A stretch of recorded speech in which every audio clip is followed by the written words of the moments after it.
Rajkot મનપાની standing કમિટીની બેઠક મળી। સ્ટેન્ડિંગ કમિટીએ 119 કરોડ કરતાં વધુ વિકાસના કાર્યો કર્યા મંજૂર। આવો જોઈએ મા ન્યૂઝના માધ્યમથી। Story report by Sandeep Chavda સાથે K Choksi, Rajkot. Rajkot municipal corporation દ્વારા આજરોજ સ્ટેન્ડિંગ કમિટીની બેઠક હતી। આ બેઠકની અંદર આપણે જે પ્રશ્ન પૂછ્યો મુજબ સફારી પાર્ક રાજકોટમાં એક નવું નજરાણું બની રહ્યું છે। જેવી રીતે પ્રદ્યુમન પાર્ક બનાવ્યું, જેવી રીતે રામવન બનાવ્યું, એવી રીતે રાજકોટના લોકો માટે સફારી પાર્ક રાજકોટ મહાનગરપાલિકા બનાવવા જઈ રહ્યું છે। સંબંધિત મંજૂરીઓ એ પણ બધી આવી ગઈ છે અને ગઈકાલે માનનીય ધારાસભ્ય શ્રી ઉદયભાઈ કાનગડના હસ્તે, કારણ કે વિધાનસભા 68 વિધાનસભા આવે, આખી 29 હેક્ટર જમીન ઉપર કમ્પાઉન્ડરનું કામ ગઈકાલથી ખાતમુહૂર્ત કરવામાં આવ્યું।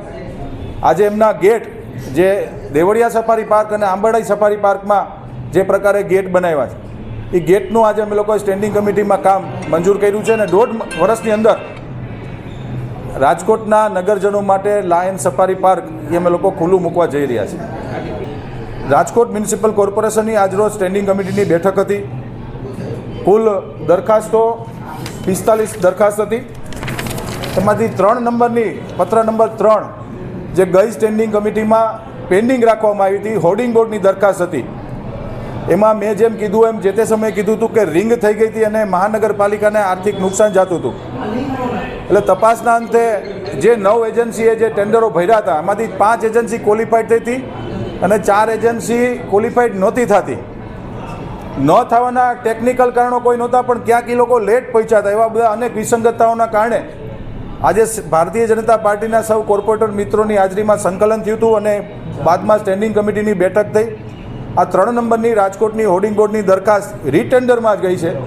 બાકી બધી જ દરખાસ્તો મંજૂર કરીને રાજકોટ શહેરના અલગ અલગ વોર્ડની અંદર કુલ 119 કરોડ 72 લાખ 45 હજાર જેવા 1 અબજ અને 19 કરોડ જેવી માતબર રકમના ખર્ચે આવનારા દિવસોની અંદર રાજકોટ મહાનગરપાલિકામાં વિકાસના કામો થઈ રહ્યા છે।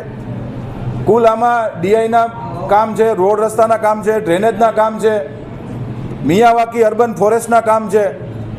આવનારા દિવસોની અંદર આ 119 કરોડના વિકાસ કામો રાજકોટના સર્વાઈવલ 18 વોર્ડની અંદર કામો થાય એની દરખાસ્તો હતી ને આજની સ્ટેન્ડિંગ કમિટીએ મંજૂર કરવામાં આવી છે। ખાસ કરીને નિવૃત્તિમાં અનફિટ સર્ટિફિકેટ હવે નહીં જરૂર પડે, શું કહેવું? સફાઈ કામદાર એ કોઈ પણ રાજ્ય, કોઈ પણ મહાનગર, કોઈ પણ દેશ જ્યારે આપણો સવાર પડતી હોય છે ત્યારે આપણે આપણા ગામને, આપણા મહોલ્લાને ચોખ્ખું જોતા હોય છે। કોઈ પણ ગામની શરૂઆત, કોઈ પણ દિવસની શરૂઆત એ પ્રાતઃથી થતી હોય છે અને સફાઈ કામદારો આપણા સિટીને સાફ કરતા હોય છે।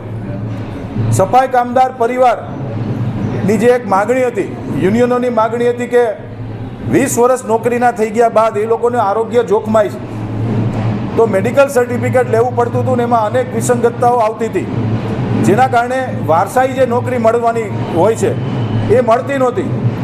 આજરોજ સ્ટેન્ડિંગ કમિટીએ એ નિર્ણય મેડિકલનો રદ કર્યો છે અને 20 વર્ષ અને 54 વર્ષની ઉંમર હોય કોઈ પણ સફાઈ કામદારની, તો એની અંદર એના પરિવારને, સફાઈ કામદારને, વારસાઈ પરિવારને નોકરી આપવી એવો એક આજે ઠરાવ કરવામાં, આજે મંજૂર કરવામાં આવ્યું છે। કુલ મિલાવીને વાત કરું તો સફાઈ કામદાર માટે આજે દિવાળીની એક મોટી ગિફ્ટ ભારતીય જનતા પાર્ટીના શાસકોએ આપી છે। આ દરખાસ્ત મંજૂર કરીને જનરલ બોર્ડમાં જશે અને પછી રાજ્ય સરકારમાં મંજૂરીની અપેક્ષા અમે લોકો મોકલવાના છીએ।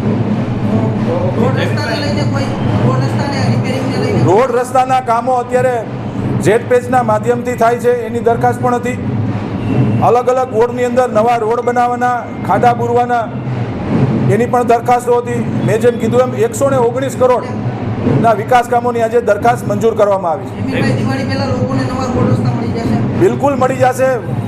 વરસાદ જો ન આવે તો ચોક્કસથી નવા રોડ રસ્તા બનાવવા માટે મહાનગરપાલિકા કટિબદ્ધ છે।